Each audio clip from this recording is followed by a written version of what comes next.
In the rolling hills of Willow Creek, Montana, a young woman kneels alone in the abandoned chapel on Miller's Hill, her wedding dress gathering dust around her like fallen snow. The townspeople whisper she's too religious, too devoted, too much for any man to handle. What they don't know is that across the valley, a hardened atheist rancher is about to discover that some hearts can only be touched by a love so pure, so unwavering, it challenges everything he's ever believed about faith, hope, and the divine. Before we jump back in, tell us where you're tuning in from, and if this story touches you, make sure you're subscribed, because tomorrow, I've saved something extra special for you. The morning sun cast golden rays through the stained glass windows of Grace Community Church, painting rainbow patterns across the wooden pews where Sarah Grace Miller sat alone, her Bible open in her lap. At 26, she possessed a quiet beauty that came not from vanity, but from an inner peace that seemed to radiate from her very being. Her auburn hair was pulled back in a simple bun, and her modest blue dress reflected her humble nature. She had been coming to this same pew every morning for the past 3 months, ever since the day that changed everything. The church doors creaked open, and Pastor David Williams entered, his weathered face showing concern as he spotted Sarah in her usual place. At 62, Pastor Williams had shepherded this congregation for over 3 decades, and he had never encountered a kofa faith as pure and unwavering as Sarah's. It both inspired and worried him, especially after what Michael Carson had put her through. "Good morning, Sarah," Pastor Williams said softly, settling into the pew beside her. "You're here early again." Sarah looked up, her green eyes bright, despite the pain that still lingered beneath the surface. "Pastor Williams, I was just reading about Ruth and Naomi, about loyalty and faith even when everything seems lost." The pastor nodded, understanding the parallel she was drawing. 3 months ago, Sarah Grace Miller had been the happiest woman in Willow Creek. She was engaged to Michael Carson, the town's most eligible bachelor and successful insurance salesman. Their wedding had been planned for the spring, and the entire community was buzzing with excitement. Sarah had always been known for her deep faith, her kindness to everyone she met, and her tireless volunteer work at the church and around town. But Michael Carson had a different vision for his future wife. As their wedding day approached, he began making demands that chipped away at Sarah's spirit. He wanted her to tone down her religious devotion, to stop volunteering so much at the church, to dress differently, to be someone she fundamentally was not. The final straw came when he insisted she skip her weekly Bible study to attend business dinners with his clients.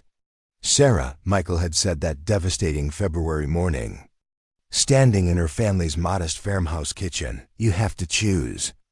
Either you dial back this religious obsession, or we're done. No man wants a wife who loves God more than she loves him." Sarah's response had been quiet but firm. "Michael, my faith isn't something I can turn on and off like a faucet. It's who I am. If you truly loved me, you wouldn't ask me to change the very thing that makes me who I am." The argument that followed had been heard by half the town, with Michael storming out and declaring loudly to anyone who would listen that Sarah was too religious, impossible to live with, and destined to be alone because no man could compete with her devotion to God. Now, 3 months later, Sarah continued her morning routine of prayer and reflection, seemingly unbroken by the public humiliation and rejection she had endured. Pastor Williams admired her resilience, but he worried about the isolation it had brought her. "The ladies' auxiliary has been asking about you," Pastor Williams said gently. "They miss your help with the community outreach programs." Sarah smiled, but it didn't quite reach her eyes. "I know they mean well, Pastor, but I can hear them whispering when they think I'm not listening." Some agree with Michael. They think I should have compromised, should have been more flexible. What Sarah didn't mention was Rebecca Hart, one of the church's most prominent members, who had made her feelings abundantly clear. Rebecca, a woman who prided herself on being the moral compass of the congregation, had cornered Sarah after service just last week. "Sarah, dear," Rebecca had said with false sweetness, "perhaps this heartbreak is God's way of teaching you about balance. A woman needs to know her place, and sometimes that means putting her husband first, even before her devotions." The words had stung more than Sarah cared to admit, not because she believed them, but because they represented a growing sentiment in the community. Even people who had once admired her faith now questioned whether she had taken it too far. Across the valley, Jake Thompson was having his own morning routine, though it looked vastly different from Sarah's quiet contemplation. At 32, Jake commanded respect throughout Willow Creek as one of the most successful ranchers in 3 counties. His Thompson ranch sprawled across 15,000 acres, home to over 2,000 head of prime cattle. But Jake's success hadn't come easily, and it certainly hadn't come with any help from above, as far as he was concerned. Standing on the wide porch of his ranch house, coffee mug in hand, Jake surveyed his domain with the satisfaction of a man who had built everything through his own sweat and determination. His dark hair was already tousled from the morning wind, and his blue eyes held the sharp intelligence that had helped him turn his father's failing ranch into one of Montana's most profitable operations. "Boss," called Tom Bradley, his ranch foreman and closest friend, as he approached the house. Tom was a few years older than Jake, with the kind of weathered face that spoke of decades spent working under the Montana sky. "Got the veterinarian coming out this morning to check on the new calves. Also, your mother called. She wants to know if you're coming to Sunday dinner." Jake grimaced. His relationship with his mother, Mary Thompson, was complicated by one fundamental difference. She was a woman of deep faith, while Jake was convinced that if there was a God, he had abandoned the Thompson family long ago. "Tell her I'll be there," Jake said, draining his coffee. "But I'm not going to church with her afterward, no matter how much she pleads." Tom chuckled. "You know she's never going to give up on getting you back in those pews. And I'm never going to give up on avoiding them," Jake replied firmly. "I've seen what faith gets you, Tom. False hope and broken hearts." The bitterness in Jake's voice was earned through experience. His father, Robert Thompson, had been a man of deep faith who had tithed faithfully, prayed constantly, and trusted God to provide. But when a series of droughts, disease, and market crashes had nearly destroyed the ranch, Robert's faith hadn't saved him from dying of a stress-induced heart attack at 55, leaving behind crushing debt and a family on the verge of losing everything. Jake had been 22 then, fresh out of college with an agriculture degree and a head full of dreams. Instead of starting his own life, he had thrown himself into saving the ranch, working 18-hour days, making hard decisions, and slowly building the operation back from the brink of bankruptcy. He had done it all without prayer, without divine intervention, and without any help from the God his father had served so faithfully. Faith is for people who don't want to take responsibility for their own lives, Jake had told his mother more than once. "I prefer to rely on hard work and smart business decisions." As Jake prepared to start his day, he had no idea that his carefully ordered world was about to be disrupted by a chance encounter with exactly the kind of person he had spent years avoiding, someone whose faith was so genuine, so unwavering, that it would challenge everything he thought he knew about belief, love, and the possibility of something greater than himself. That encounter would come sooner than either Jake or Sarah could have imagined, set in motion by a series of events that would test both their convictions and ultimately reveal that sometimes the most unlikely connections can become the strongest. Bonds, the Miller family farm, sat on 50 acres of modest but well-maintained land, a stark contrast to the sprawling Thompson ranch. Sarah's father, Robert Miller, was a quiet man who had worked the same fields for 40 years, raising wheat and corn with steady determination. Her mother, Linda Miller, had passed away 5 years earlier from cancer, leaving Sarah as the woman of the house and primary caregiver for her aging father. Sarah's daily routine included not only her morning prayers, but also helping with the farm work, cooking meals, and managing the household finances. She approached each task with the same quiet dedication she brought to her faith, seeing her daily work as a form of worship and service. On this particular morning, as Sarah left the church and headed home, she noticed storm clouds gathering on the horizon. Montana weather could turn quickly, and she knew her father would need help securing the farm equipment and animals before the storm hit. Preparing and narrating this story took us a lot of time, so if you are enjoying it, subscribe to our channel. It means a lot to us. Now back to the story. What she didn't know was that the same storm system was being watched with concern by Jake Thompson, who had spent the morning checking the fences and securing his own ranch. The weather forecast called for severe thunderstorms with possible hail, and Jake knew that his cattle needed to be moved to higher ground to avoid potential flooding in the lower pastures. As Sarah drove her father's old pickup truck along the winding country road that separated the Miller farm from the Thompson ranch, she was thinking about her conversation with Pastor Williams and the difficult questions she had been wrestling with for months. Had she really been too inflexible with Michael? Was there truth to the criticism that she put her faith before everything else in her life? The questions troubled her because they touched on her deepest fear, that in her devotion to God, she might be shutting herself off from the human connections and earthly love that she longed for.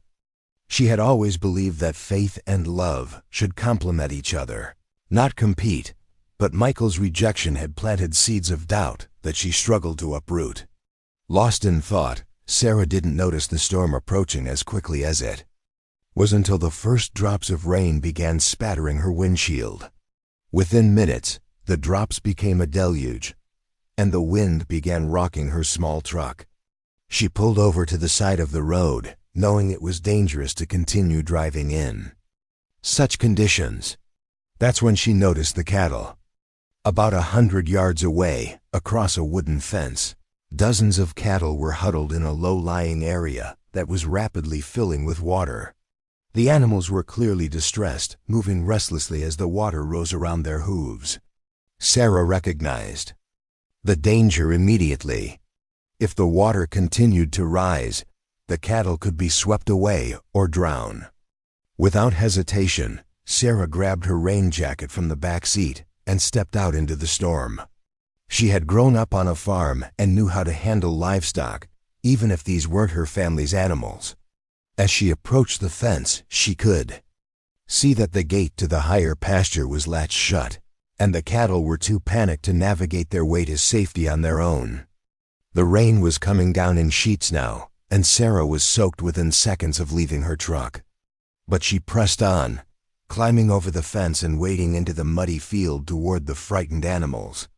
She began calling out in the calm, steady voice her father had taught her to use with livestock, gradually working her way around the herd to guide them toward higher ground. What Sarah didn't know was that she was trespassing on Thompson Ranch property, and that Jake Thompson was at that very moment racing across the same field in his ATV, having seen the danger to his cattle from his ranch house. As he crested a small hill, he spotted an unfamiliar figure in the middle of his herd, and his first instinct was anger. Someone was on his property, possibly rustling his cattle or putting themselves and his animals in danger. Jake gunned the ATV forward, ready to confront the trespasser, but as he got closer, he realized what he was seeing. A young woman in a soaked blue dress and rain jacket was calmly and expertly herding his cattle toward safety, working with a skill that spoke of years of experience. She was doing exactly what he had come to do, and she was doing it well. Jake watched in amazement as the woman managed to get the entire herd moving in the right direction, her steady voice cutting through the noise of the storm as she encouraged the animals forward. It was clear that she was putting herself at considerable risk to save his cattle that belonged to a man she had never met. As the last of the cattle reached the safety of higher ground, Jake drove his ATV up to where the young woman stood, still catching her breath from the exertion. When she turned to face him, Jake felt something he hadn't experienced in years: complete surprise. The woman before him was not what he had expected. Despite being soaked to the skin and covered in mud, she had an ethereal quality that seemed to shine through the storm. Her green eyes held a depth of compassion and strength that took his breath away.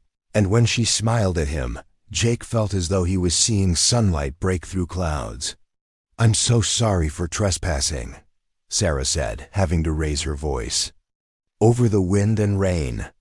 I saw your cattle were in danger, and I couldn't just drive by." Jake stared at her for a moment, processing not just her words, but the selflessness behind them. This woman had risked her own safety to save the property of a complete stranger, and her first words to him were an apology for helping. "You just saved me about $50,000 worth of cattle," Jake said finally, his voice carrying a mixture of gratitude and bewilderment. "I think I should be thanking you, not accepting your apology." Sarah smiled again, and Jake noticed that even exhausted and bedraggled, she radiated a kind of inner peace that he had never encountered before. "I'm just glad they're safe. Animals are God's creatures too, and they deserve our protection." The casual reference to God might have irritated Jake under normal circumstances, but coming from this woman who had just risked her life to save his cattle, it somehow seemed natural and unforced. There was no preaching in her words, no judgment, just a simple statement of belief that explained her actions. "I'm Jake Thompson," he said, extending his hand. "This is my ranch." "Sarah Miller," she replied, taking his hand with a grip that was both gentle and surprisingly strong. "I live on the farm just down the road." Jake knew the Miller place, though he had never paid much attention to it. It was a small operation, the kind that struggled to compete with larger ranches like his own. But looking at Sarah now, he realized he had underestimated the people who lived there. "Can I give you a ride back to your truck?" Jake asked, gesturing to his ATV. "The storm isn't letting up anytime soon." Sarah nodded gratefully, and as she climbed onto the back of the ATV behind Jake, she couldn't help but notice the strength in his shoulders and the confident way he handled the machine. There was something about this man that intrigued her, though she couldn't quite put her finger on what it was. As they rode through the storm together, Jake found himself acutely aware of Sarah's presence behind him. Her arms encircled his waist for balance, and he could feel her steady breathing despite the chaos of the weather around them. There was something remarkably calming about her presence, as if she carried an invisible shield of peace that extended to anyone near her. When they reached Sarah's truck, Jake helped her down from the ATV, noticing how gracefully she moved despite the difficult conditions. As she prepared to leave, she turned back to him with a look of genuine concern. "Will you be able to get all your cattle to safety?" she asked. "If you need help, I could call my father. He's been ranching for 40 years.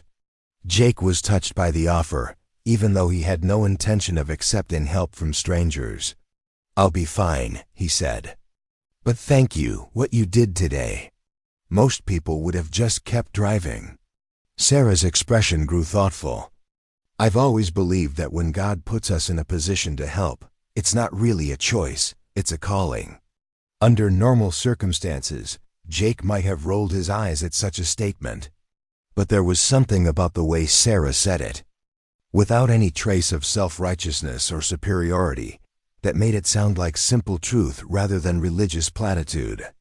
As Sarah drove away into the storm, Jake stood watching her taillights disappear, feeling unsettled in a way he couldn't explain.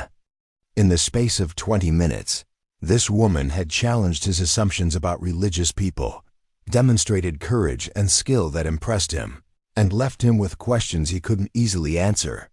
Who was Sarah Miller? Why had she risked her safety for the property of a stranger? And why did her casual faith seem so different from the pushy religiosity he had always associated with church-going people? As Jake rode back to his ranch house, He found himself thinking about Sarah's words about God, putting people in positions to help. It was exactly the kind of thinking he had rejected years ago, the kind of faith-based worldview that he believed led to disappointment and heartbreak. But if that was true, how did he explain what had just happened? How did he account for the fact that Sarah Miller had appeared at exactly the right moment, with exactly the right skills, to save his cattle from disaster? Jake shook his head, trying to dismiss the questions as coincidence and nothing more. But as he settled into his ranch house for the evening, he couldn't shake the image of Sarah's green eyes and the way she had smiled at him through the storm, as if she had been carrying sunshine with her all along. What Jake didn't know was that across the valley, Sarah was having her own moment of reflection. As she helped her father secure their own farm equipment and prepare for the worst of the storm, she found herself thinking about the encounter with the rancher who had been so surprised by her help. There had been something in Jake Thompson's eyes, a hardness that spoke of old wounds and carefully constructed walls. But beneath that hardness, Sarah had glimpsed something else, a loneliness that called to her heart and made her wonder what had happened to make such a strong man seem so isolated. As she knelt for her evening prayers, Sarah found herself including Jake Thompson in her petitions, asking for blessings on the man who had been so grateful for her help but who seemed to carry such heavy burdens. She had no way of knowing that her simple act of kindness during a storm would set in motion a series of events that would transform both their lives and challenge everything they thought they knew about faith, love, and the mysterious ways that hearts can be open to possibilities that once seemed impossible. The storm that had brought them together was just the beginning. The real tempest was yet to come, and it would test not only their individual beliefs, but also their capacity to see beyond their differences to the deeper truths that connect all human hearts in their search for meaning, connection, and love. The following Sunday arrived with crystalline clarity, the kind of Montana morning that made the mountains look close enough to touch. Sarah stood in her small bedroom, brushing her hair and preparing for church, when she heard the unmistakable sound of a diesel truck turning into their driveway.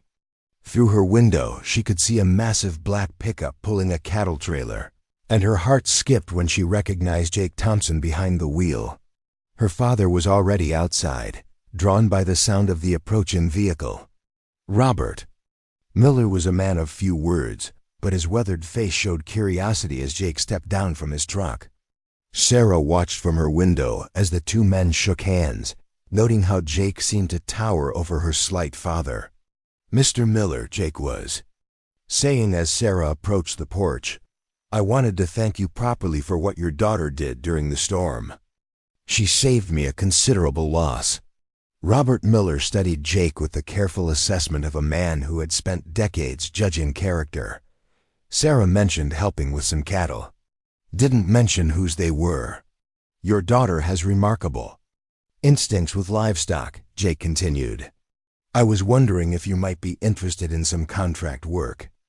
I'm expanding my operation, and I could use experienced hands during calving season." Sarah stepped onto the porch, wearing her simple Sunday dress of soft yellow cotton. Jake's breath caught slightly when he saw her. In the clear morning light, without the chaos of the storm, he could see the delicate beauty of her features and the way her auburn hair caught the sunlight like spun copper. "Mr. Thompson," Sarah said with a warm smile, "how are your cattle? I've been hoping they all recovered from their ordeal."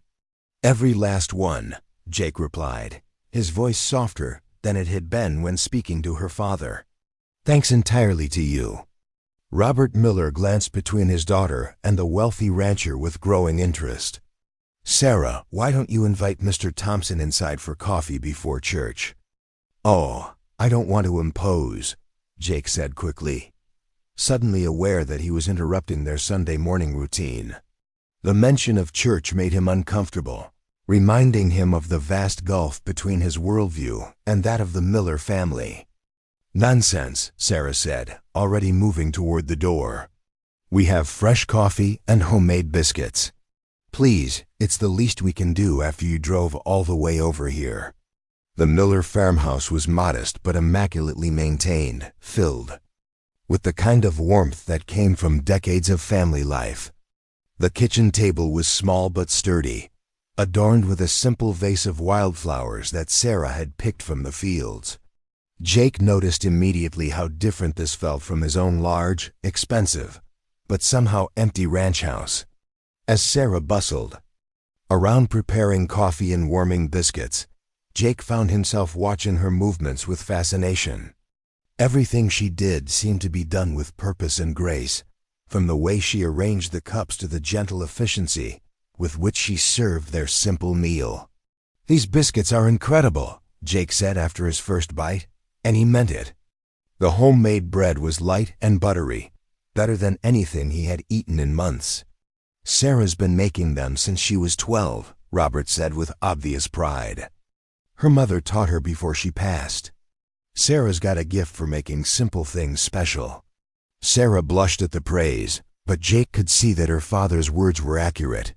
There was something about the way she approached even the most mundane tasks that elevated them, as if she found joy and meaning in the smallest acts of service.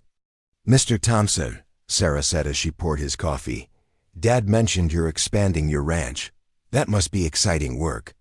"It's necessary work," Jake replied, then caught himself at the curtness of his response.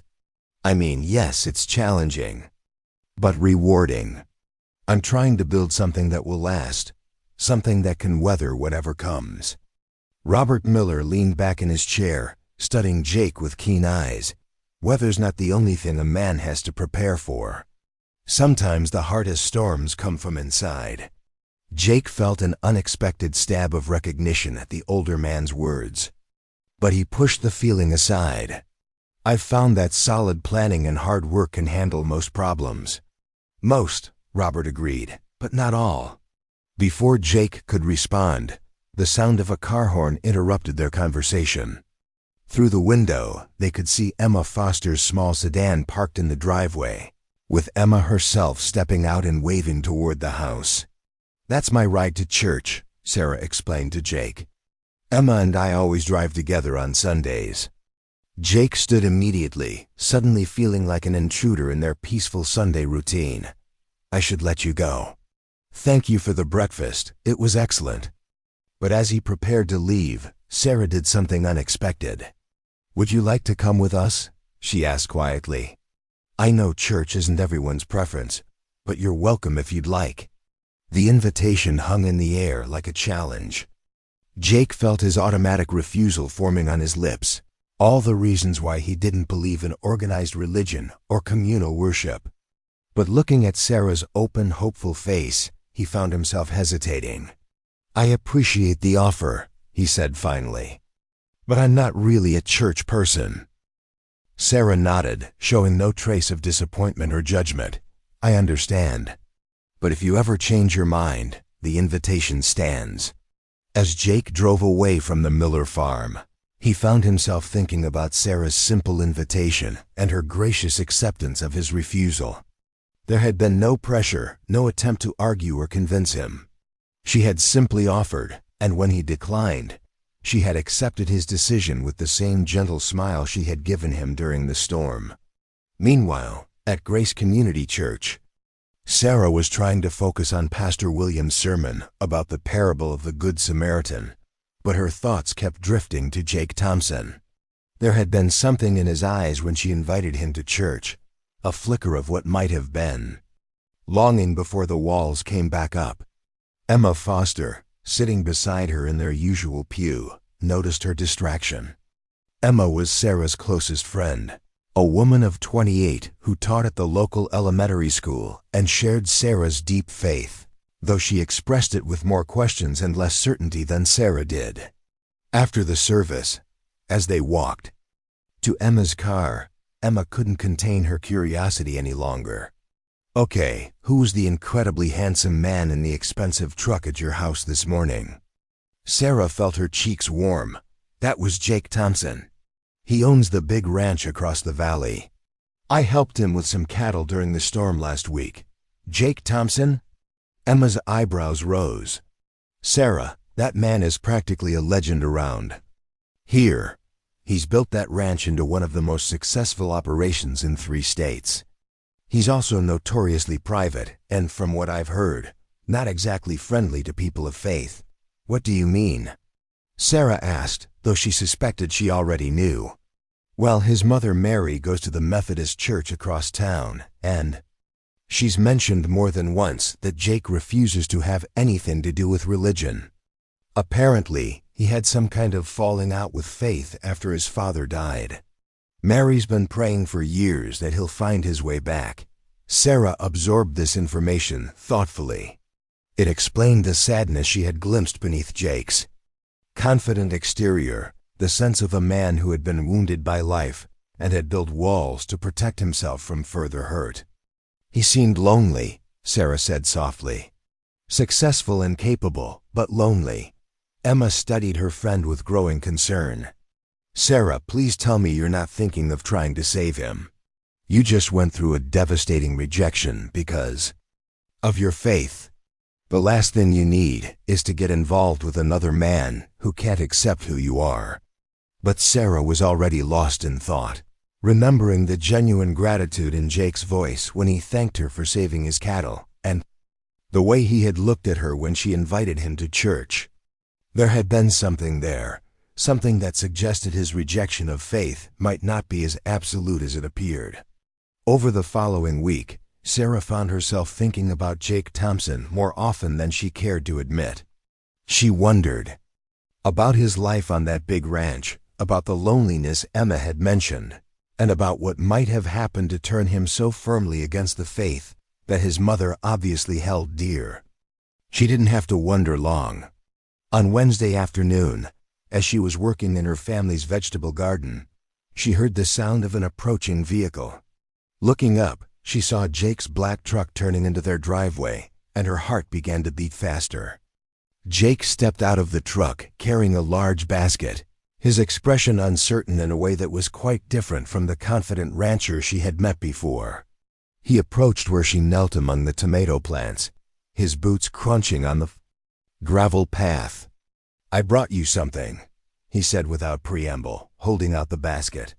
It's not much, just some beef from my ranch and some produce from my mother's garden. I wanted to thank you again for what you did. Sarah stood, brushing dirt from her hands, and accepted the basket with obvious pleasure. Mr. Thompson, this is incredibly generous, but it really wasn't necessary. Jake, he corrected. And yes, it was necessary. What you did saved me thousands of dollars and probably saved some of those cattle's lives. The least I can do is make sure you and your father have some good meals. Sarah looked into the basket and gasped softly. It contained beautiful cuts of beef, fresh vegetables, and what appeared to be homemade preserves. Your mother made these? She asked, holding up a jar of what looked like apricot jam. She insisted on contributing once she heard what you had. Done, Jake said, and Sarah caught a note of something complicated in his voice when he mentioned his mother. I'd love to thank her personally, Sarah said. Would it be possible to meet her sometime? Jake's expression became guarded. She'd like that, I'm sure. But my mother and I don't exactly see eye to eye on certain subjects, such as Jake looked uncomfortable, as if he hadn't meant to reveal so much. Religion mostly. She's very involved in her church. I'm not. Sarah set the basket down carefully and looked at Jake with the kind of direct honesty that had always been her way. Can I ask what happened to change your mind about faith? For a moment, Jake looked as though he might deflect the question, or leave entirely. But something in Sarah's gentle expression seemed to encourage honesty. My father, he said finally. He was the most devout man I knew. Prayed every day, tithed faithfully, trusted God completely. When the ranch started failing, he prayed harder. When the drought came, he said it was God's will. When disease killed half our herd, he said we needed to have faith. Even when the stress was literally killing him, he kept believing that God would provide. Jake's voice had grown harder as he spoke, years of anger and disappointment coloring his words. God didn't provide. My father died of a heart attack at 55, leaving behind crushing debt and a family on the verge of losing everything we had. I saved this ranch through 10 years of 18-hour days and smart business decisions, not through prayer. Sarah listened to this recital without interruption, her heart aching for the pain she could hear beneath Jake's anger. When he finished, she was quiet for a long moment, choosing her words carefully. "I'm sorry you lost your father so young," she said finally. "And I'm sorry that his death came at such a difficult time for your family. But can I ask you something? Do you think your father would have wanted his struggles to turn you away from everything he believed in?" Jake's jaw tightened. "My father's beliefs didn't save him or his ranch." "No," Sarah agreed, "but maybe they weren't supposed to. Maybe faith isn't about getting the outcomes we want. Maybe it's about finding meaning and purpose even when things don't go the way we planned." "That sounds like something people say when they can't face reality," Jake replied, but his tone was more weary than angry. Sarah moved closer to him, close enough that he could see the sincerity in her green eyes. "Jake, I lost my mother to cancer 5 years ago. She was only 52, and she was the kindest, most faithful woman I've ever known. I prayed every day for God to heal her, and when he didn't, I was angry and confused and heartbroken." Jake found himself drawn into her story despite his skepticism. "But then I realized that my mother's faith hadn't been about avoiding suffering or getting what she wanted from life. It had been about loving deeply, serving others, and finding joy even in the midst of pain. Her faith didn't save her life, but it made her life beautiful and meaningful right up until the end." Jake stared at Sarah, seeing a depth of understanding in her eyes that he hadn't expected. She wasn't speaking from naive optimism or sheltered innocence. She had faced real loss and real pain, and somehow her faith had survived it. "How do you do it?" he asked quietly. "How do you keep believing when life takes away everything you love?" Sarah's smile was soft and sad and beautiful all at once. "Because I've learned that love is stronger than loss, and hope is stronger than despair. My faith isn't about getting what I want from God. It's about trusting that there's a purpose to our lives even when we can't see it." They stood looking at each other for a long moment, the afternoon sun casting golden light around them. Jake felt something shifting inside him, some long-frozen part of his heart beginning to thaw in the warmth of Sarah's presence. "Would you like to stay for dinner?" Sarah asked suddenly. "Dad's working late in the fields, but I'm making pot roast, and there's always more than enough." Jake knew he should decline. He knew that spending more time with this woman and her gentle faith was dangerous to the carefully constructed walls he had built around his heart. But looking at Sarah, seeing the genuine warmth in her invitation, he found himself nodding. "I'd like that," he heard himself say. "I'd like that very much." As they walked toward the farmhouse together, neither of them spoke about the significance of the moment. But both of them sensed that something important was beginning, something that would challenge everything they thought they knew about themselves and each other. The evening that followed was unlike anything Jake had experienced in years. Sarah moved around the kitchen with quiet efficiency, preparing a meal that filled the small house with incredible aromas. She asked him about his ranch, his plans for expansion, his hopes for the future, and she listened to his answers with genuine interest and insight. But more than that, she shared her own dreams and fears with an openness that both amazed and terrified him. She spoke about her work with the church's outreach programs, her love for teaching Sunday school, her dream of someday having a family of her own. And she did it all without any attempt to convert or convince him, simply sharing her life as naturally as she might share her dinner. When Robert Miller returned from the fields, he found Jake and Sarah laughing together over coffee and apple pie, their conversation flowing as easily as if they had known each other for years rather than days. "Mr. Thompson," Robert said with a knowing smile, I hope my daughter hasn't been talking your ear off about her volunteer work." "Actually," Jake replied, surprising himself with his honesty, "I've been fascinated. I had no idea how much the church does for the community." Sarah beamed at this admission, but she didn't push the advantage. Instead, she simply continued the conversation naturally, describing the food bank they ran for struggling families and the after-school program they provided for children whose parents worked late. As the evening wound down and Jake prepared to leave, he found himself reluctant to go. The Miller farmhouse, with its simple warmth and genuine hospitality, felt more like home than his own expensive ranch house ever had. "Thank you for dinner," he said to Sarah as they stood on the front porch. "It was perfect. Thank you for the groceries," she replied. "And for the company. It's been a long time since we've had such an interesting dinner guest." Jake looked out over the Miller farm, taking in the neat fields and modest buildings. "You know, I misjudged this place when I first saw it. I thought it was just a small, struggling operation. But there's something here that my big, successful ranch doesn't have." "What's that?" Sarah asked softly.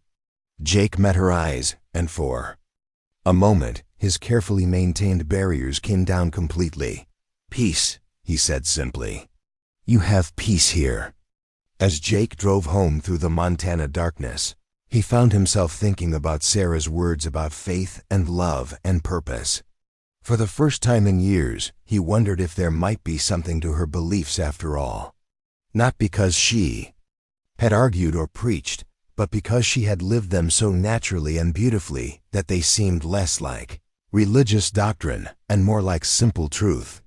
What he didn't know was that Sarah was standing at her bedroom window, watching his taillights disappear into the night, and praying for the first time in months not for her own healing or happiness, but for his. The news spread through Willow Creek like wildfire on a dry summer day. Jake Thompson, the notoriously private and successful rancher who hadn't set foot in a church in over a decade, had been seen having dinner at the Miller farm. Not once, but 3 times in 2 weeks. The gossips at the general store had plenty to say about it, and most of it reached Sarah's ears whether she wanted to hear it or not. Rebecca Hart made sure of that. "Sarah, dear," Rebecca cornered her. After Wednesday evening Bible study, her voice dripping with false concern. "I hope you're being careful with your association with that Thompson man. Everyone knows he's an atheist, and after what you went through with Michael, well, some of us are worried you might be setting yourself up for another heartbreak." Sarah felt heat rise in her cheeks, but she kept her voice steady. "Mr. Thompson has been nothing but kind and respectful, Mrs. Hart. He's helped my father with some equipment repairs, and we've simply shared a few meals." "But surely you can see the danger," Rebecca pressed. "A man like that, with no faith, no moral foundation? He's exactly the kind of person who might take advantage of your generous nature. And what will people think about you spending time with someone who openly rejects everything we believe?" The words stung more than Sarah cared to admit, not because she believed them, but because they echoed some of her own private fears. Was she being naive? Was she risking her reputation and her heart for a man who might never understand or accept the faith that was so central to her identity? But then she remembered the look in Jake's eyes when he had spoken about his father, the genuine pain beneath his anger. She thought about the way he listened when she talked about her beliefs, not with mockery or dismissal, but with real attention, as if he was trying to understand something that had once been important to him. "I think," Sarah said carefully, "that God calls us to show love and kindness to everyone, not just to people who already share our beliefs. If we only associate with people who think exactly like we do, how can we ever be a light in the darkness?" Rebecca's mouth pursed with disapproval. "There's a difference between witnessing to the lost and putting yourself in compromising situations. Sarah, I'm only thinking of your reputation."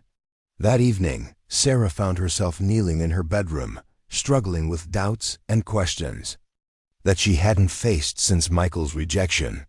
Was she being foolish to care about Jake? Was she setting herself up for another painful disappointment? And what did it mean that she found herself looking forward to his visits more than anything else in her week? Her prayers were interrupted by the sound of her father calling her name from downstairs. When she descended to the kitchen, she found him standing at the window, looking out toward the road with a troubled expression.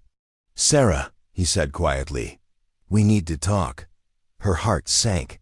Had the gossip reached her father? Was he going to ask her to stop seeing Jake? But Robert Miller's words surprised her. "I've been watching that young man when he comes around here, and I've been thinking about some things." Sarah waited, afraid to speak. "Your mother and we raised you to see the good in people, to look beyond the surface to the heart underneath. But we also taught you to be wise, to protect yourself from those who might hurt you." He turned to face her, his weathered face serious but kind. "Now I know people are talking about Jake Thompson coming around here. And I know what they're saying about him being an unbeliever." Sarah's stomach clenched with disappointment. Her father was going to forbid her from seeing Jake. "But," Robert continued, "I've seen how that man looks at you, and I've seen how you look at him. More importantly, I've seen how he treats you and how he talks about his life. That's not the behavior of a man without morals or values. That's the behavior of a man who's been hurt and is afraid to hope again." Relief flooded through Sarah so powerfully that her knees nearly buckled. "Your mother always said that love has a way of opening hearts that seemed permanently closed," Robert went on. "She said that sometimes God uses the most unlikely people to show his love to those who need it most. I think maybe that's what's happening here." Sarah felt tears prick her eyes. "Dad, I care about him. I know that probably sounds crazy, given how different we are, but there's something about Jake that calls to my heart. When I'm with him, I see glimpses of the man he could be, the man he might have been if life hadn't wounded him so deeply." Robert nodded slowly. "I can see that. And I can see that he cares about you too. The question is, what are you prepared to do about it?" Before Sarah could answer, they were interrupted by the sound of a vehicle approaching the house. Through the window, they could see Jake's truck pulling into the driveway, but something was different about his arrival. Instead of his usual confident approach, he seemed hesitant, almost reluctant. When Jake knocked on the door, Sarah could see immediately that something was wrong. His face was drawn with worry, and his usual composure was fractured by obvious distress. "Jake," she said, opening the door wide. "What's happened?" "Come in, please." Jake stepped inside, but he remained standing near the door, as if he might need to make a quick escape. "I'm sorry to bother you so late, but I needed to talk to you about something." Robert Miller took one look at the younger man's face and quietly excused himself to check on the livestock, leaving Sarah and Jake alone in the kitchen. "Sit down," Sarah said gently. "Let me get you some coffee." But Jake shook his head. "Sarah, I can't stay. I just came to tell you that I think it would be best if I stopped coming around here." The words hit Sarah like a physical blow. "What? Why? Have I done something to offend you?" "No," Jake said quickly. "God, no. You've been nothing but kind and generous and perfect, actually. That's the problem." Sarah stared at him in confusion. "I don't understand." Jake ran his hands through his hair, clearly struggling with how to explain. "People are talking, Sarah, about us. About you spending time with someone like me. I heard some of it in town today, and it's not good." "What kind of talk?" Sarah asked, though she suspected she already knew. "They're saying you're making another mistake, getting involved with another man who's wrong for you. They're questioning your judgment, your reputation. Some people are even suggesting that you're being reckless with your faith." Sarah felt anger flare in her chest, not at Jake, but at the people who would rather tear down than build up, who would rather gossip than understand. "And you're going to let them drive you away?" Jake's face was pained. "Sarah, you don't understand. You've already been through one public rejection because of your faith. I won't be responsible for putting you through that again. Shouldn't that be my choice to make? Sarah asked, her voice stronger than she felt. Not when your choice could destroy your standing in this community, Jake replied. Not when your choice could hurt your relationship with your church, your friends, your whole life here. Sarah moved closer to him, close enough to see the genuine anguish in his blue eyes. Jake, can I ask you something? Are you leaving because you're really concerned about my reputation? Or are you leaving because you're scared? Jake's jaw tightened. Scared of what? Scared of caring about someone who might actually make you question the walls you've built around your heart. Scared that if you keep spending time with me, you might have to face the possibility that faith and love aren't weaknesses to be avoided, but strengths to be embraced. The accuracy of her words clearly shook him. For a moment, his carefully maintained composure cracked completely, and Sarah could see the lonely, wounded man beneath the successful rancher's facade. Maybe I am scared, he admitted quietly. Maybe I'm terrified that if I let myself care about you the way I want to, I'll end up disappointed again. Maybe I'm afraid that your God will take you away from me the way he took away everything else I ever loved. Sarah's heart broke at the raw pain in his voice. Without thinking, she reached out and took his hands in hers, noting how they trembled slightly at her touch. Oh, Jake, she whispered, God doesn't take love away. People make choices, circumstances change, but love itself, real love, doesn't disappear. It transforms, it grows, it becomes something bigger than we ever imagined possible. Jake looked down at their joined hands, seemingly mesmerized by the sight. How can you be so sure? How can you have such faith and love when you've been hurt? 2. Because, Sarah said simply, I've learned that the alternative to loving is existing without really living. And I'd rather risk heartbreak than miss the chance at something beautiful. They stood there in the quiet kitchen, hands joined, each of them teetering on the edge of admissions that could change everything. The air between them seemed charged with possibility and danger in equal measure. Sarah, Jake said finally, his voice rough with emotion, if I stay, if we continue this, I can't promise you that I'll ever become the kind of man your faith deserves. I can't promise that I'll find my way back to belief, or that I'll fit into your world the way you need me to. Sarah squeezed his hands gently. I'm not asking you to make promises about faith or belief. I'm only asking you to be honest about what you feel, about what you want.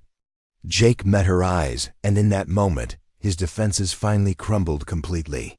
I want you, he said simply. I want to spend time with you, to learn from you, to see the world through your eyes. I want to understand how you can be so strong and so gentle at the same time, how you can face loss and disappointment and still believe in goodness and hope. Sarah felt her own walls dissolving at his honesty. Then stay, she whispered. Let people talk. Let them question and judge and gossip. Let's focus on what we're building together, not on what others think we should or shouldn't do. Jake pulled one hand free and reached up to touch her face, his thumb tracing the line of her cheek with infinite gentleness. Are you sure? Once we cross this line, there's no going back. People will have opinions, expectations, demands. Your faith community might turn against you. Then we'll face it together, Sarah said, leaning into his touch. And if my faith community can't accept that God might work through the most unexpected people and circumstances, then maybe they need to examine their own understanding of grace and love. The kiss that followed was gentle and hesitant at first, as if both of them were afraid of the power of what they were feeling. But as Sarah responded, her arms coming up to circle Jake's neck, the kiss deepened into something that spoke of longing and hope, and the kind of connection that differences of belief or background. When they finally broke apart, both of them were breathing hard, and Jake rested his forehead against Sarah's, his eyes closed as if he were trying to memorize the moment. This is going to be complicated, he murmured. The best things usually are, Sarah replied, her voice soft, but certain. Over the following days, their relationship shifted into new territory. Jake began coming by the Miller farm not just for dinner, but to help with the work. He repaired fences, assisted with the harvest, and even helped Robert Miller with some long overdue improvements to the barn. Sarah watched him work with quiet admiration, noting how he approached even the smallest tasks with thoroughness and care. But it was in their evening conversations that their connection deepened most profoundly. Sitting on the front porch as the sun set over the Montana landscape, they talked about everything: their dreams, their fears, their memories of childhood, their hopes for the future. Jake spoke about his vision for his ranch, not just as a business enterprise, but as a legacy that could benefit the entire community. Sarah shared her passion for education and her dream of someday starting a program to help struggling families develop practical skills for self-sufficiency. What surprised Jake most was how naturally their different perspectives complemented each other. Where he saw practical solutions, she saw opportunities for compassion. Where she saw the need for faith and hope, he saw the importance of planning and preparation. Rather than pulling them apart, Sarah and Jake's differing worldviews seemed to interlock like puzzle pieces, creating a deeper, more nuanced understanding of what they were building together. Their growing connection was impossible to miss. Emma Foster quietly confided to Sarah that she hadn't seen her so full of light and laughter since before Michael broke her heart. Meanwhile, Jake's longtime foreman, Tom Bradley, told him he hadn't seen his boss this at ease in years, like a man who had finally found his place. But in Willow Creek, visible happiness sometimes came at a price. The quiet disapproval that had been simmering under the surface began to rise. Rebecca Hart remained ever watchful, her discontent cloaked in polite smiles. Even Pastor Williams, normally a voice of warmth and measured guidance, came to Sarah one afternoon, a shadow of concern behind his usual kindness. "Sarah," he began gently, easing into the chair opposite her, "it's clear that Jake brings you joy, and I'm truly glad for that. But I have to ask, have you fully considered what lies ahead if this relationship deepens?" Sarah met his gaze, steady but open. "What exactly are you concerned about, Pastor?" He hesitated, choosing his words carefully. "Faith, shared beliefs. Marriage is never easy, even when two people walk the same spiritual path. When they don't, it can become a real strain." She nodded thoughtfully. "Can I ask you something?" "In return?" "Of course. Do you believe God can use anyone, in any situation, to carry out His will?" "Yes," he answered without hesitation. "And do you believe love, genuine, enduring love, is one of God's greatest gifts?" "Absolutely." "Then isn't it possible," she said softly, "that love might be the very way God reaches someone's heart? That faith can be sparked not by preaching, but by presence, by watching someone live it, day in and day out?" Pastor Williams fell silent, considering. "You may be right," he said slowly. "But what if Jake never comes around?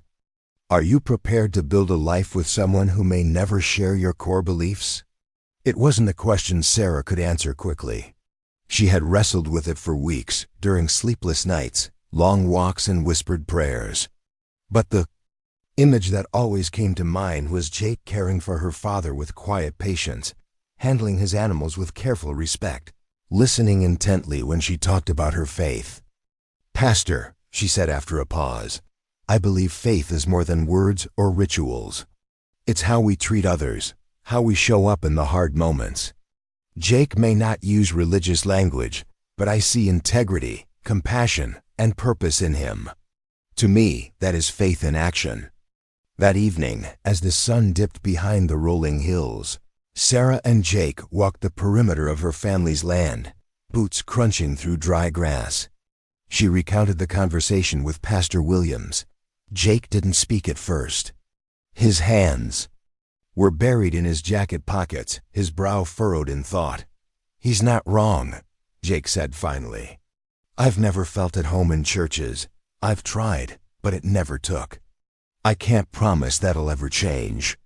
Sarah stopped, walking and turned toward him, her face lit by the fading amber light. "Can I tell you something that might sound a little strange?" He nodded. "I think you already have faith, Jake. You just don't call it that. The way you fought for your ranch when the odds were stacked against you, that's faith in your future. The way you treat your workers fairly, without anyone forcing your hand, that's faith in human dignity. And the way you care for your animals like they matter, that's faith in something bigger than yourself." He looked at her, and something in his expression shifted. A softening, a flicker of understanding. "And," she added, her voice quiet, "when you take a chance on someone like me, knowing how different our beliefs are, that's faith in love. And that's not small." Under the vast Montana sky, a silence fell between them, but it wasn't uncomfortable. Jake gazed out across the fields, then back at Sarah. "Maybe you're right," he said softly. "Maybe faith doesn't always start in a pew. Maybe it starts when you decide life can be more than just surviving." Sarah smiled, and in that moment, Jake saw something deeper than conviction. He saw grace, the kind that welcomed, not judged. But that peace was fragile, and it wouldn't go unchallenged. The Willow Creek Autumn Harvest Festival was a beloved tradition, 3 days of food, music, and community rooted in generations of faith. Sarah had helped organize it since she was a teenager, from setting up hayrides to coordinating the charity auction. But this year was different. This year, Jake had volunteered to help. His offer was kind, but it rippled through the town like a dropped stone in still water. Some whispered that it was a romantic gesture. Others suggested it was a calculated move to gain the town's approval. And a few, especially among the older church crowd, saw it as a trespass, an unbeliever mingling in sacred tradition. The morning of setup dawned crisp and bright. Sarah arrived early, arms full of decorations for the children's booth. She was just arranging pumpkins when the familiar growl of Jake's truck broke the quiet. He stepped out in his work clothes, toolbox in hand. As he crossed the fairgrounds, conversations faltered, heads turned. The welcome, she noticed, was not exactly warm. "Morning," he said as he reached her, his voice steady. "Where do you need me?" Before she could answer, Rebecca Hart materialized at her side, her smile tight and gleaming. "Mr. Thompson," she said with syrupy sweetness, "how wonderful to see you here. I do hope you'll feel comfortable among so many faithful families." Jake's expression didn't change, though Sarah saw his jaw tighten just a bit. "Thank you, Mrs. Hart. I hear you need help with the game booths." "Indeed," she said, her tone laced with subtle condescension. "Pastor Williams will show you how we do things." The unspoken line was clear. "You're not one of us." Before Sarah could step in, Emma Foster arrived with a box of stuffed animals for prizes. "Jake, perfect timing," she called brightly, either oblivious or willfully ignoring the tension. "We've been trying to hang the banners, but neither of us is tall enough. Mind giving us a hand?" Jake smiled genuinely. "Sure thing." As he followed Emma toward the setup area, Sarah watched him go, feeling a deep swell of gratitude. He hadn't come to be accepted. He hadn't come to prove anything. He'd come because she mattered to him. And that, more than anything, made her believe they could weather whatever storms were coming. "Just point me in the right direction." As they worked together throughout the morning, Sarah watched Jake navigate the complex social dynamics of the festival with quiet dignity. When elderly Mrs. Patterson struggled with a heavy box, he immediately stepped in to help. When young Billy Chun arrived looking for his mother, who was working at the food tent, Jake took time to walk the boy through the crowds until they found her. When the sound system began acting up during the band's rehearsal, Jake diagnosed and fixed the problem without being asked. His actions didn't go unnoticed, but the reactions were mixed. Some community members, particularly those who worked with livestock or farming equipment, appreciated Jake's practical help and began including him in their conversations. Others, however, seemed determined to view his participation through a lens of suspicion. The tension came to a head during the afternoon setup when Michael Carson arrived at the festival grounds. Sarah hadn't seen her former fiancé since their painful breakup 6 months earlier, and his presence immediately created an awkward atmosphere. Michael looked much the same, with his carefully styled hair and expensive casual clothes that were meant to look effortless but probably cost more than most people spent on their entire wardrobe. He surveyed the festival preparations with the air of someone who considered himself above such small-town activities, but was making an appearance for political reasons. "Sarah," Michael said, approaching her booth with a smile that didn't reach his eyes, "you look well. I heard you've been keeping busy." The casual tone couldn't disguise the barb beneath his words. Sarah lifted her chin, drawing on reserves of strength she hadn't known she possessed. "Hello, Michael." "Yes, I've been very busy, and very happy."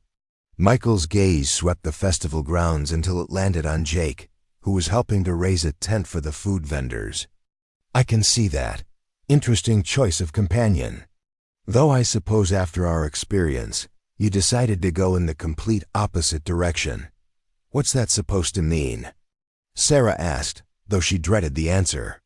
"Well," Michael said, with false lightness, "if a man who wanted you to be more moderate in your faith didn't work out, I suppose trying a man with no faith at all makes a certain kind of sense. Lower expectations, perhaps." Emma Foster, who had been arranging prizes nearby, stepped closer to Sarah's side in a gesture of solidarity. "Michael, I think you should move along. Sarah's made it clear she's not interested in revisiting the past." But Michael wasn't finished. "I'm just concerned about old friends, Emma. Sarah's always been too trusting, too willing to see the best in people, even when it's not there. I'd hate to see her hurt again. The only person who's hurt Sarah recently is standing right here." Emma replied sharply. The conversation was interrupted by Jake's approach. He had obviously noticed the tension from across the grounds and had come to investigate, his expression wary but controlled.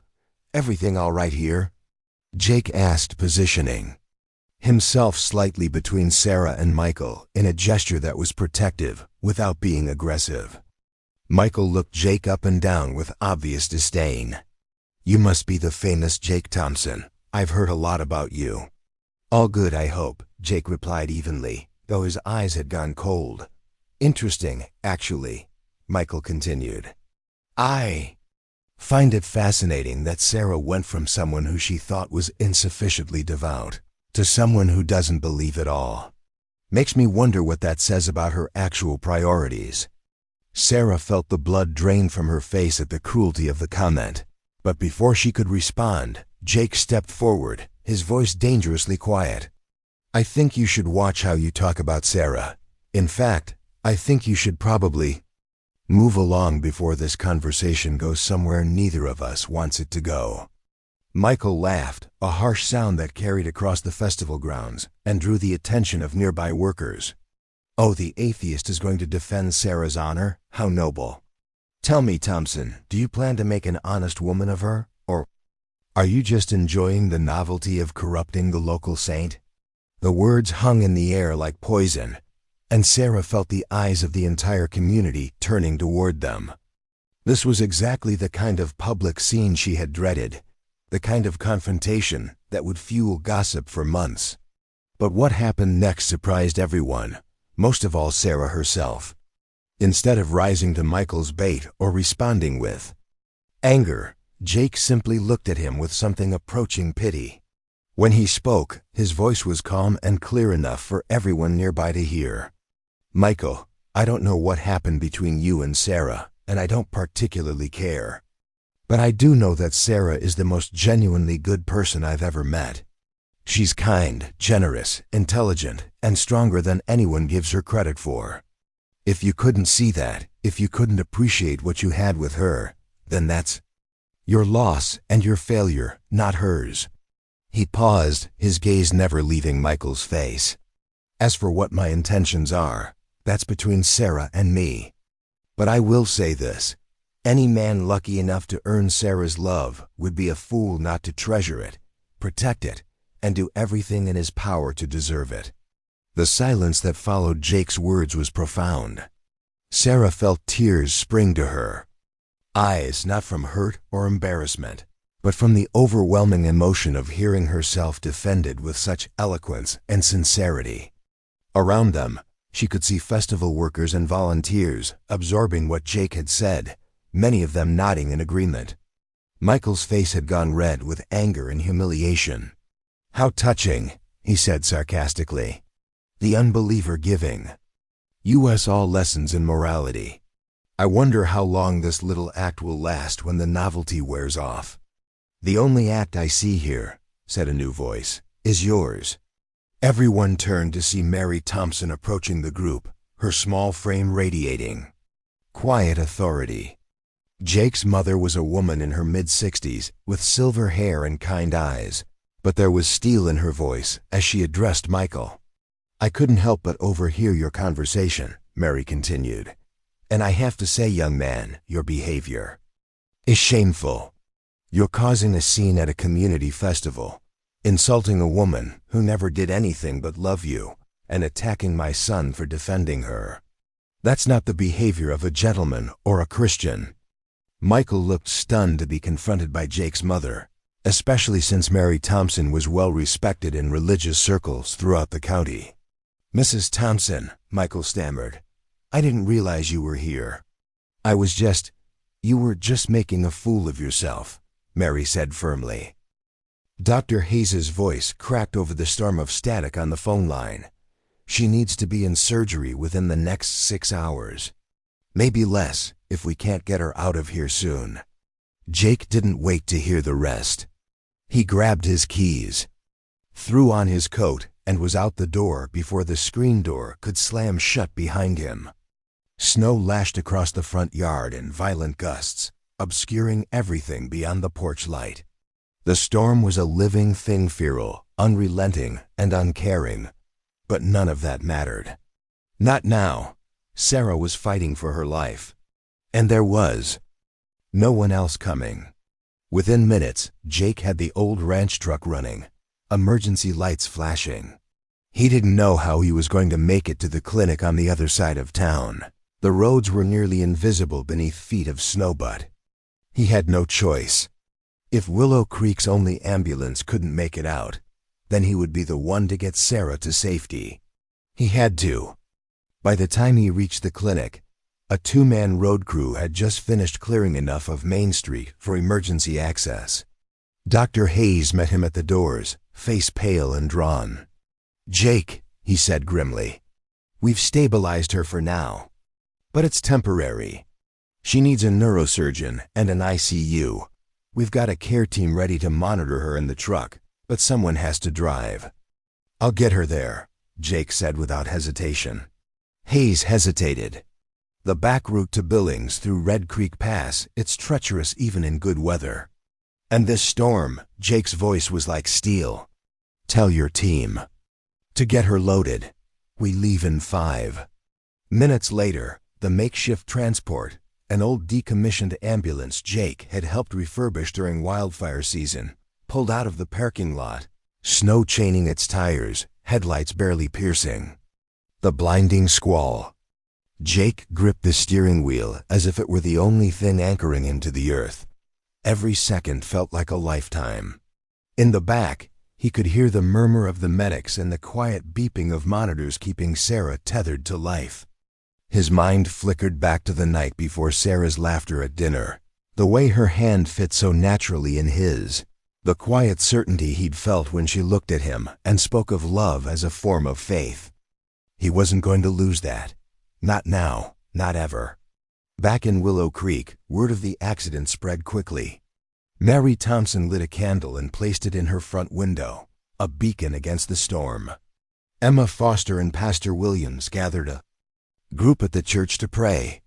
Even Rebecca, heart-stunned into silence by the news, found herself kneeling in her living room, hands clasped, whispering a prayer she hadn't said in years. As Jake crept up the icy pass, the truck sliding dangerously. Close to the edge more than once, he thought of his father's words spoken long ago during another storm. When the roof of the barn had blown clear off, and young Jake had felt like the world would never be right again. Courage isn't the absence of fear, son. It's what you do when the fear won't leave you alone. Jake felt the weight of that truth now more than ever. He was terrified. But he kept driving, mile by mile, hour by hour. They reached Billings with barely 10 minutes to spare. Surgeons were waiting. Sarah was rushed into the operating room while Jake stood in the hospital hallway, soaked in sweat and melted snow, heart pounding with dread and adrenaline. And then nothing but waiting. Long, brutal hours passed. Jake sat in the chapel, staring at the flickering votive candles. He didn't know how to pray. Not the way others did. But he sat there anyway, head bowed, heart open. Finally, near dawn, Dr. Caldwell emerged from the OR, removing his mask with a tired but relieved expression. "She's going to make it," he said. "It was close, but she's strong." Jake exhaled a breath he hadn't realized he'd been holding. "Can I see her?" "She's sedated for now, but yes." A few minutes. Jake stepped into the ICU room, heart in his throat. Sarah lay pale and still, her breathing steady but shallow. Machines hummed softly around her. He took her hand gently, careful not to disturb the 4 lines. "You came back to me," he whispered, eyes burning. "You kept fighting." He sat beside her, fingers still wrapped around hers, and spoke softly into the silence. "I don't care what happens next. I don't care what the town thinks. I just know this: wherever you go, I go. You're my reason now, Sarah. You're my faith." Maybe 6 hours before. Dr. Hayes didn't need to complete the sentence. Jake's mind raced through possibilities, his years of practical problem-solving kicking in even as his heart threatened to stop beating entirely. The commercial airports were closed, the highways were death traps, but there was one option that nobody else would consider in weather like this. "Doc, keep her stable. I'll be there in 20 minutes. "Jake, what are you planning? Nothing can fly in this storm." "I'm not planning to fly over it," Jake replied, already heading for his truck. "I'm planning to fly through it." Jake Thompson owned a single-engine aircraft that he used for checking his vast ranch holdings and occasional business trips. He was an experienced pilot, but what he was contemplating went beyond experience into the realm of either faith or madness. Flying in blizzard conditions was something even professional pilots avoided, and the small airstrip behind his ranch wasn't equipped for instrument-only navigation. But as Jake drove through the storm toward his hangar, he wasn't thinking about the odds against him or the rational reasons why his plan was impossible. He was thinking about Sarah's smile, about her unwavering belief that love could overcome any obstacle, about her quiet certainty that there was purpose and meaning in even the darkest moments. Tom Bradley met him at the hangar, having heard the urgency in Jake's voice over the radio. "Boss, you can't be serious about taking the plane up in this weather. It's suicide. Sarah's dying, Tom. If I don't try this, she dies. If I try and fail, at least I'll have done everything possible." Tom stared at his employer and friend, seeing something in Jake's face that he'd never seen before. "Jake, I've known you for 15 years, and you've never been a man to take foolish risks. This isn't just dangerous, it's impossible." Jake paused in his preparations, Tom's words forcing him to examine his own motivations. Was this heroic determination or reckless desperation? Was he acting out of love or out of an inability to face the possibility of losing Sarah? Then he remembered something Sarah had told him during one of their evening conversations about her mother's battle with cancer.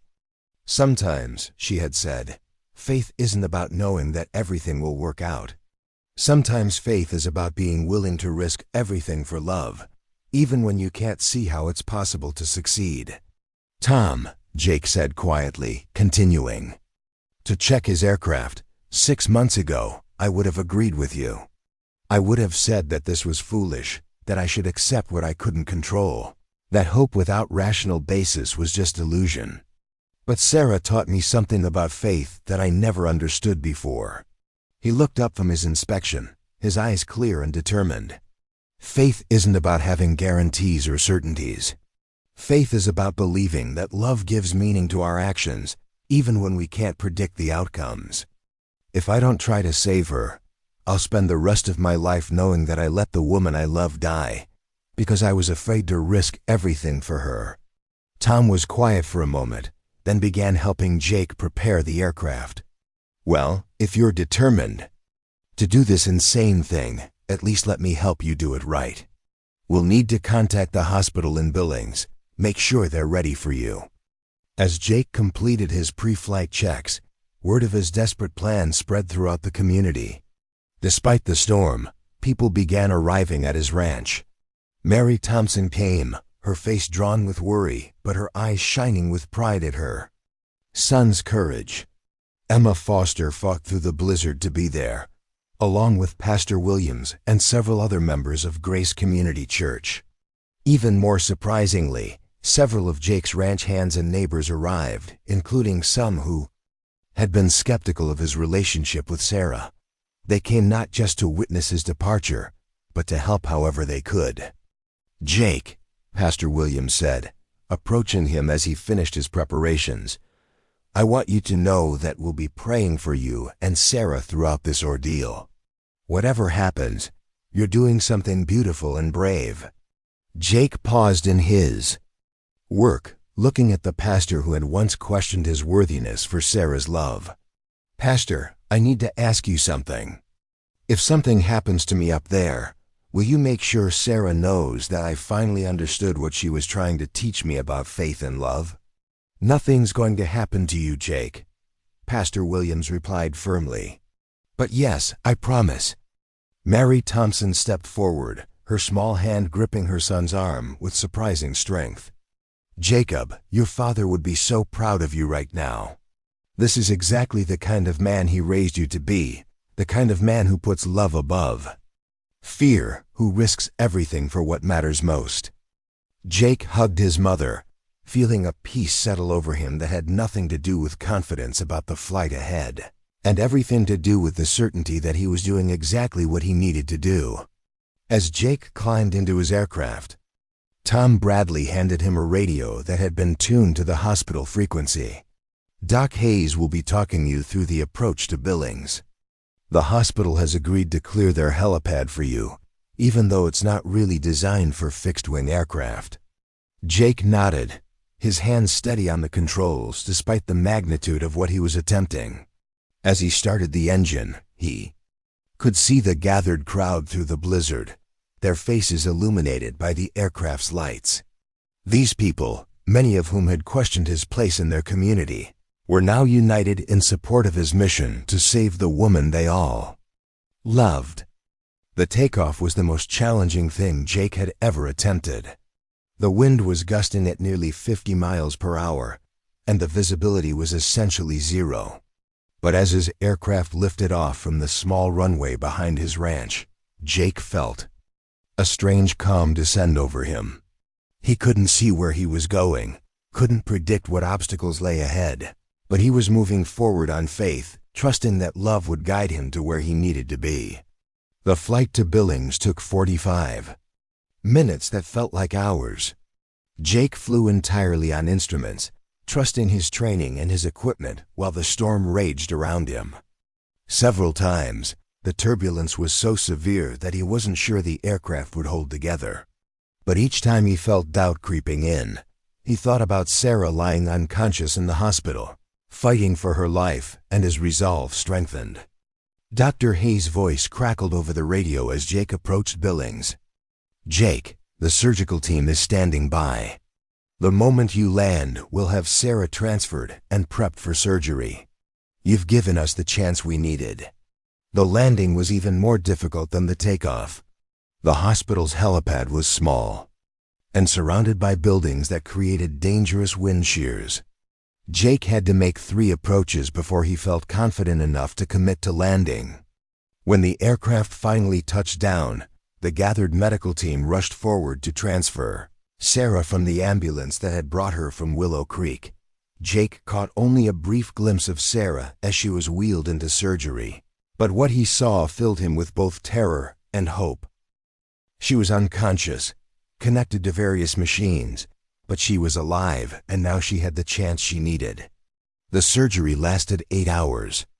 Jake spent that time in the hospital waiting room, joined eventually by Sarah's father Robert, who had insisted on being discharged despite his own injury so he could be present for his daughter's operation.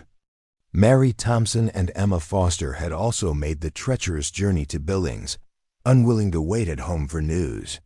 During those long hours, Jake found himself doing something he hadn't done since his father's death. He prayed. Not the formal, structured prayers of his childhood, but honest, desperate conversations with whatever force governed the universe, asking for Sarah's life, offering his own in exchange, promising to spend every remaining day worthy of the love she had shown him. When the surgeon finally emerged from the operating room, his expression was cautiously optimistic. The surgery went better than we hoped. We stopped the internal bleeding and relieved the pressure on her brain. She's not out of danger yet, but her vital signs are stable, and we have reason to be hopeful. Jake felt his knees nearly give out with relief. When can I see her? She'll be in recovery for several hours, then intensive care. You can see her briefly once she's settled. But Mr. Thompson, you should know that recovery from this kind of trauma takes time. She may not be conscious for days, and when she does wake up, there could be complications we can't predict yet. As Jake sat beside Sarah's hospital bed that evening, holding her hand and watching the rise and fall of her chest, he reflected on the journey that had brought them to this moment. 6 months ago, he had been a successful but isolated man who believed that faith was for people too weak to face reality alone. Now he understood that the opposite was true. Faith was for people strong enough to risk everything for love, brave enough to act without guarantees, wise enough to recognize that the most important things in life couldn't be controlled or predicted, only trusted and cherished. Sarah's recovery was slow but steady. When she finally opened her eyes 3 days later, the first word she whispered was his name. When she was strong enough to hear the story of his desperate flight through the blizzard to save her life, she wept with joy, not just at being alive, but at the transformation she saw in the man she loved. "You flew through a blizzard," she whispered, her voice still weak but her eyes bright with love and amazement. "Jake, that was either the most faithful thing anyone has ever done, or the most crazy." Jake laughed, the first real laughter he'd felt since receiving that terrible phone call. "I'm hoping it was both. Sarah, I need to tell you something. While you were unconscious, while I was sitting here praying for your recovery, I finally understood what you've been trying to teach me all along." Sarah squeezed his hand, encouraging him to continue. "I understood that faith isn't about having all the answers or never experiencing doubt. Faith is about loving so deeply that you're willing to risk everything, even when you can't see the outcome. Faith is about believing that there's purpose and meaning in our connections with each other, that love is stronger than fear, that hope is more powerful than despair." Sarah's eyes filled with tears of joy. "Oh, Jake, do you know what this means?" "It means," Jake said, reaching into his pocket and pulling out a small velvet box, "that I'm ready to make you a promise I should have made months ago. Sarah Grace Miller, will you marry me? Will you let me spend the rest of my life showing you that love really can transform anyone, even a stubborn rancher who thought he was too smart to believe in miracles?" Sarah's answer was interrupted by her joyful tears, but she managed to nod enthusiastically before throwing her arms around Jake's neck, despite the various tubes and monitors connected to her. Their wedding took place 6 months later in the small chapel on Miller's Hill, the same abandoned church where Sarah had once knelt alone, feeling rejected and unwanted. But on their wedding day, the chapel was filled with flowers and friends, with music and laughter, with the joyful celebration of a love that had overcome every obstacle placed in its path. Pastor Williams performed the ceremony, but he had asked Jake to write his own vows, curious to hear how a man who had once rejected faith would express his commitment to a woman whose entire life was built on it. "Sarah," Jake said, his voice carrying clearly through the small chapel, "6 months ago, I thought I knew what strength looked like. I thought it meant never depending on anyone else, never hoping for anything I couldn't control, never believing in anything I couldn't prove. You taught me that real strength looks different. Real strength is the courage to love completely, even when love makes us vulnerable. Real strength is the willingness to believe in goodness, even when the world gives us reasons to despair. Real strength is faith." He paused, looking into Sarah's radiant face. "I promise to love you with the kind of faith that risks everything, hopes for everything, believes in everything that makes life beautiful and meaningful. I promise to be the kind of man who deserves the miracle of your love, and I promise to spend every day grateful for the grace that brought us together." Sarah's vows were simpler, but no less powerful. "Jake, you once told me that you didn't believe in miracles, but you've been my miracle from the very first day we met. You've shown me that love doesn't require us to be the same, only to be genuine. You've taught me that faith can grow in the most unexpected hearts, and that sometimes the greatest act of worship is simply loving someone completely, just as they are and just as they're becoming." The reception was held at the Thompson Ranch, where tables were set up under the vast Montana sky. The guest list included everyone who had played a role in their journey. Mary Thompson, who beamed with pride at her son's happiness. Emma Foster, who served as maid of honor. Tom Bradley, who had become Jake's best man. Even Rebecca Hart, who had eventually admitted that she had been wrong about Jake's character and had asked Sarah's forgiveness for her harsh judgments. As the evening wound down and the last guest departed, Jake and Sarah found themselves alone on the porch of what was now their shared home, looking out over the ranch that represented everything they had built together. "Do you ever wonder," Sarah asked, leaning against Jake's chest as they swayed to music only they could hear, "what would have happened if I hadn't seen your cattle in danger that day during the storm?" Jake considered the question seriously. "I think we would have found each other somehow. One thinks some connections are so strong, so meant to be, that the universe conspires to bring them about, no matter what obstacles stand in the way." Sarah smiled up at her husband, seeing in his eyes the same faith and wonder that had always lived in her own heart. "Now that," she said softly, "sounds like something a very faithful man would say." Jake laughed, spinning her around under the starlight. "I guess it does. Sarah Thompson, I love you. I believe in you. I believe in us. And I believe in the love that makes all things possible."